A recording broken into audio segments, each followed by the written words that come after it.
Vio a Mac Hollins, dice Mónica Cepeda, vio a Mac Hollins llegando antes del juego Super Bowl, esposado de pies y manos con una careta de plástico en señal de protesta. No, pero me cae bien. Me cae bien él y los deportistas olímpicos estadounidenses que han estado diciendo lo que opinan. Yo me quito el sombrero. Yo decía que el único antecedente que hay este tipo de protestas de los actuales atletas estadounidenses en distintas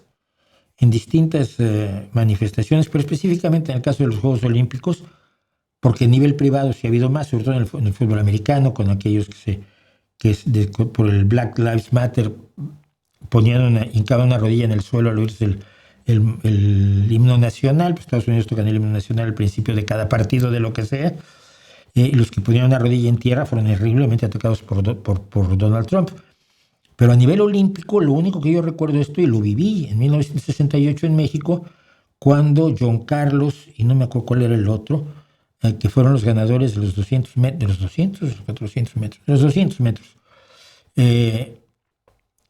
A la hora de que les dieron las medallas, a la hora que se tocaba el himno de Estados Unidos, levantaron un puño, uno el izquierdo y otro el derecho, pues solo tenían un par de guantes, del Black Power por la defensa de los derechos civiles. Lo pagaron horriblemente con eso, sufrieron muchísimo y durante una década prácticamente lo estuvieron pagando.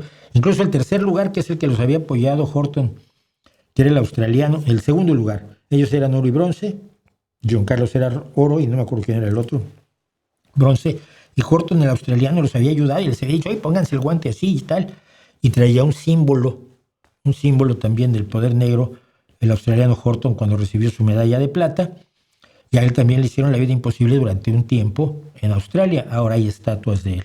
Entonces me parece magnífico que los atletas hablen y digan, oye, yo vengo a representar, se los he oído decir a 2 o 3 chicas sobre todo, aunque todos han hablado, pero ellas lo que han dicho es, yo vengo a representar mis valores, no los de Donald Trump. Y yo creo que hacen muy bien, y me quito el sombrero porque el arte también, el deporte también es política.